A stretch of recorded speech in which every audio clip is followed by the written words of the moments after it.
সংবাদ সবাইকে স্বাগত জানাচ্ছি। আমি ফিরোজ তোহা। শুরুতেই সংবাদ শিরোনাম জানিয়ে দেব এই মুহূর্তে হাতে পাওয়া সর্বশেষ গুরুত্বপূর্ণ আন্তর্জাতিক সংবাদ।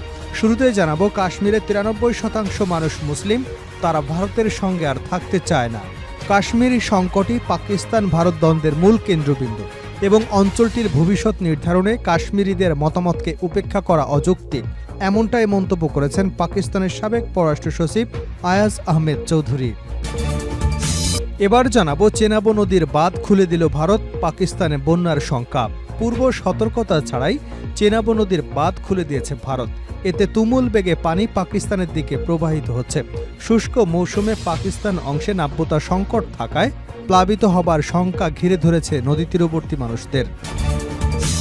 এদিকে বিক্ষোভে উত্তাল তেল আবিব। ইসরায়েলের গুরুত্বপূর্ণ শহর তেল আবিবে ব্যাপক বিক্ষোভ হয়েছে। হাজার হাজার ইসরায়েলি শহরটির কেন্দ্রস্থলে সমাবেশ করে গাজা যুদ্ধ বন্ধ করবার এবং সেখানে বন্দী ইসরায়েলি জিম্মিদের অবিলম্বে মুক্ত করবার জন্য সরকারের প্রতি আহ্বান জানিয়েছেন। এবারে থাকছে ওদিক থেকে গুলি চললে এদিক থেকে গোলা চলবে মোদি। ভারতের প্রধানমন্ত্রী নরেন্দ্র মোদি বলেছেন, পাকিস্তানের প্রতিটি পদক্ষেপের প্রতি ভারতের প্রতিক্রিয়া আরও জোরালো হওয়া উচিত। ভারত ও পাকিস্তানের মধ্যে পাল্টাপাল্টি হামলা এবং যুদ্ধবিরতির পর মোদির এই বক্তব্য এবার সামনে এলো। এবং সর্বশেষ জানাবো ভারতীয় যুদ্ধবিরতির আগ্রহ দেখিয়েছে দাবি পাকিস্তানের সামরিক বাহিনীর।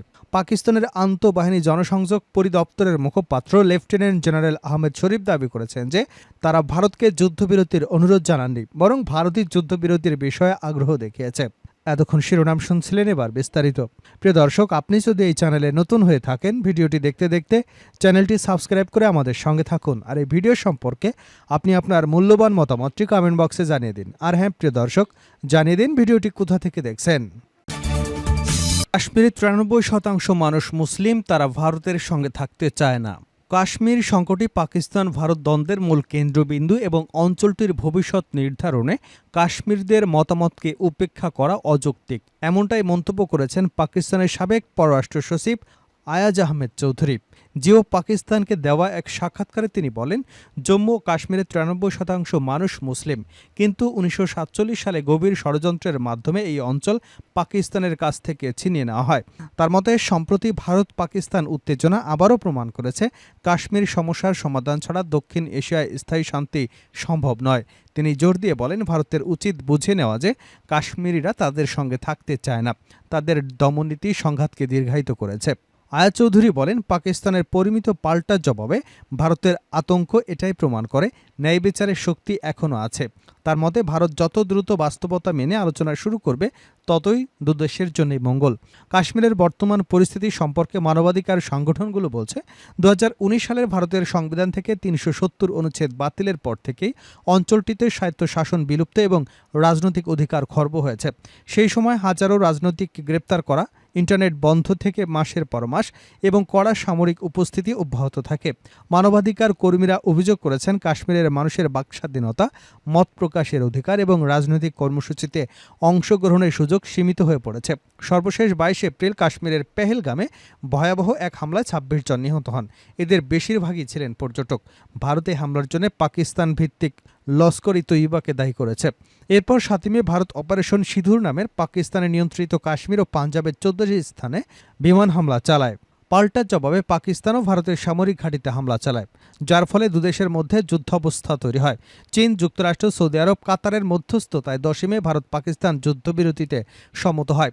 কিন্তু বিশ্লেষকদের মতে কাশ্মীর সংকট থেকে নজর সরিয়ে রাখলে এই যুদ্ধবিরতি দীর্ঘস্থায়ী হবে না। চেনাব নদীর বাঁধ খুলে দিল ভারত, পাকিস্তানে বন্যার শঙ্কা। পূর্ব সতর্কতা ছাড়াই চেনাব নদীর বাঁধ খুলে দিয়েছে ভারত। এতে তুমুল বেগে পানি পাকিস্তানের দিকে প্রবাহিত হচ্ছে। শুষ্ক মৌসুমে পাকিস্তান অংশে নাব্যতা সংকট থাকায় প্লাবিত হবার শঙ্কা ঘিরে ধরেছে নদী তীরবর্তী মানুষের। দ্য ইকোনমিক টাইমস জানায়, ভারত রোববার রামবানে চেনাব নদীর উপর নির্মিত বাগলিহার জলবিদ্যুৎ প্রকল্পের বাঁধের আরও একটি গেট খুলে দেয়। এ ঘটনার আগে শনিবার বাঁধের 2টি গেট খোলা হয়েছিল। গেটগুলো সকাল 8টা থেকে বিকাল 4টা পর্যন্ত খোলা রাখা হয়। শুক্রবার এই অঞ্চলে ভারী বৃষ্টিপাত হওয়ায় ভারত অংশে পানির চাপ বাড়ে। বাঁধের ধারণ ক্ষমতা কম থাকায় পানির প্রবাহ নিয়ন্ত্রণের প্রয়োজনীয়তা দেখা দেয়। ধারণা করা হচ্ছে পানির চাপ কমাতে বাধ্য হয়েই ভারত গেট খুলেছে। তবে ভারত সরকারের বাঁধ গেট খোলার কোনো ব্যাখ্যা দেয়নি। সিন্ধু চুক্তি 1960 সালে বিশ্বব্যাংকের মধ্যস্থতায় স্বাক্ষরিত হয়। এই চুক্তি অনুযায়ী 6টি নদীর মধ্যে ভারত পায় পূর্বে 3টি নদী, রবি, বিয়াস এবং সুতলেজ, এবং পাকিস্তান পায় পশ্চিমে 3টি নদী, ইন্দাস, ঝেলাম, চেনাব। ভারতে নদীগুলোর পানি সীমিত পরিমাণে ব্যবহার করতে পারে, তবে পানি সংরক্ষণ বা প্রবাহে বাধা সৃষ্টি করতে পারে না। কাশ্মীরের সন্ত্রাসী হামলার জেরে সিন্ধু পানি চুক্তি স্থগিত করে ভারত। এরপর চেনাব এবং ঝেমাল নদীর পানি নিয়ন্ত্রণের চেষ্টা করে দেশটি। এমনকি সিন্ধুর পানি প্রবাহ বন্ধের কার্যকর পদক্ষেপ নেবার হুমকি দিচ্ছে ভারতের রাজনীতিবিদরা। এর মধ্যে পাকিস্তানের সঙ্গে কূটনৈতিক টানাপোড়েন সামরিক সংঘাতের রূপ নেয়। টানা কয়েকদিনের সংঘাত যুক্তরাষ্ট্রের মধ্যস্থতায় যুদ্ধবিরতিতে পৌঁছায়, কিন্তু সিন্ধু পানি চুক্তি স্থগিত বহাল রাখে ভারত। দ্য টাইমস অফ ইন্ডিয়ার প্রতিবেদনে বলা হয়েছে, যেহেতু সিন্ধু চুক্তির কার্যকর নেই, সেহেতু ভারত চেনাব নদীর পানি নিয়ন্ত্রণ করছে, নিজেদের প্রয়োজনে আটকে রাখছে, আবার অতিরিক্ত প্রবাহ মোকাবেলায় গেট খুলে পাকিস্তানের দিকে পানি ছেড়ে দিচ্ছে। গত সপ্তাহ ধরে ভারত বেশ কয়েকবার গেট বন্ধ এবং খুলছে। কেন্দ্রীয় সরকারের নির্দেশে রামবানের বাগলিহার বাঁধের 2টি গেট বৃহস্পতিবার খুলে দেওয়া হয়েছিল। একই পরিস্থিতিতে ঝেলাম নদীতে চুক্তি স্থগিতের পর কিছুদিন বাঁধের গেট বন্ধ রাখে ভারত, কিন্তু ভারতীয় অংশে প্রবল বৃষ্টিপাতের ফলে সেটি বন্ধ রাখা সম্ভব হয়নি। নিয়মিত বাঁধের গেট বন্ধ এবং খুলে দিচ্ছে নরেন্দ্র মোদীর প্রশাসন। ভারতের এমন আচরণ পাকিস্তানকে ভাবাচ্ছে। দেশটির সেচ ব্যবস্থা মূলত পশ্চিমের নদীগুলোর উপর নির্ভরশীল। পানির প্রবাহ সামান্য পরিবর্তন হলে ফসল উৎপাদনে বড় প্রভাব ফেলতে পারে। এছাড়া পাকিস্তানের 1/3 বিদ্যুৎ জলবিদ্যুৎ থেকে আসে। উজানের পানি প্রবাহ কমে গেলে বিদ্যুৎ উৎপাদন ব্যাহত হতে পারে, আবার হঠাৎ বেড়ে গেলে প্রকল্প ক্ষতিগ্রস্ত হতে পারে। বিক্ষোভে উত্তাল তেল আবিব। ইসরায়েলের গুরুত্বপূর্ণ শহর তেল আবিবে ব্যাপক বিক্ষোভ হয়েছে। হাজার হাজার ইসরায়েলি শহরটির কেন্দ্রস্থলে সমাবেশ করে গাজা যুদ্ধ বন্ধ করবার এবং সেখানে বন্দী ইসরায়েলি জিম্মিদের অবিলম্বে মুক্ত করবার জন্য সরকারের প্রতি আহ্বান জানিয়েছেন। ইসরায়েলি সংবাদপত্র হারেজ জানিয়েছে, তেল আবিবে হোস্টেজেস স্কোয়ারে শনিবার হোস্টেজেস অ্যান্ড মিসিং ফ্যামিলিজ ফোরাম তাদের সাপ্তাহিক সমাবেশ করেন।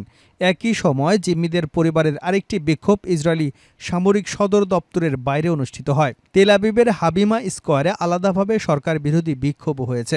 টাইমস অফ ইসরায়েল জানিয়েছে, বিক্ষোভে অংশগ্রহণকারীরা প্রধানমন্ত্রী বেনয়ামিন নেতানিয়াহুর উপর ক্ষোভ প্রকাশ করেছেন। শাই মোজেস নামের এক সাবেক জিম্মি স্বজন বলেন, হাবিমা স্কোয়ারে বিক্ষোভ করছে কারণ ইসরায়েল আসল শত্রু হামাস নয়, বরং প্রধানমন্ত্রী নেতানিয়াহু, যিনি ইসরায়েলকে একটি ইহুদি এবং গণতান্ত্রিক রাষ্ট্র হিসেবে ধ্বংস করেছেন। আল জাজিরার সাংবাদিক হামদা সালহুদ গাজায় এখনও বন্দী ইসরায়েলি জিম্মিদের পরিবারের সদস্যদের সঙ্গে কথা বলেন। তাকে জিম্মিদের স্বজনরা বলেছিলেন, নেতানিয়াহু ব্যক্তিগত এবং রাজনৈতিক স্বার্থে যুদ্ধকে দীর্ঘায়িত করছেন এবং যে কোনো ধরনের যুদ্ধবিরতি চুক্তিতে আপোষ করতে ইচ্ছুক নন। গাজায় এখনও 59 জিম্মি রয়েছেন, যাদের মধ্যে 35 জনের মৃত্যু ইসরায়েলি কর্মকর্তারা নিশ্চিত করেছেন। 21 জনের বেঁচে থাকার সম্ভাবনা রয়েছে এবং 3 জনের ভাগ্য এখনও অজানা। ইসরায়েলি কর্মকর্তারা বলেন, তারা গাজায় তাদের অভিযান সম্প্রসারণ করবে এবং এখনও কোনো যুদ্ধবিরতির চুক্তির দিকে এগোনোর পরিকল্পনা করছেন না। তারা বলছেন, জিম্মিদের মুক্তির জন্য সামরিক উপায় সবচেয়ে ভালো, কিন্তু জিম্মিদের পরিবারের সদস্যরা এবং ইসরায়েলি সমাজের বৃহত্তর অংশ সামরিক বাহিনীর এই নীতি সমর্থন করেন না। এদিকে ফিলিস্তিনের গাজা উপত্যকায় ইসরায়েলি হামলায় কমপক্ষে 23 জন নিহত হয়েছেন। এদের মধ্যে বেশ কয়েকজন শিশু রয়েছে। গাজার স্বাস্থ্য মন্ত্রণালয়ের বরাতে আল জাজিরার প্রতিবেদনে এ তথ্য জানা গেছে। উপত্যকায় মাসব্যাপী অবরোধের মধ্যে ইসরায়েল হামলা তীব্র করেছে, ফলে যুদ্ধ বিধ্বস্ত এই উপকূলীয় এলাকায় মানবিক সংকট আরও ভয়ানক পরিস্থিতির দিকে ধাবিত হচ্ছে। গাজার স্বাস্থ্য মন্ত্রণালয় জানায়, গত 24 ঘন্টায় গাজা উপত্যকায় ইসরায়েলি হামলায় কমপক্ষে 23 জন ফিলিস্তিনি নিহত এবং 124 জন আহত হয়েছেন। আহতদের অনেকেরই অবস্থা আশঙ্কাজনক হওয়ায় মৃতের সংখ্যা বাড়তে পারে।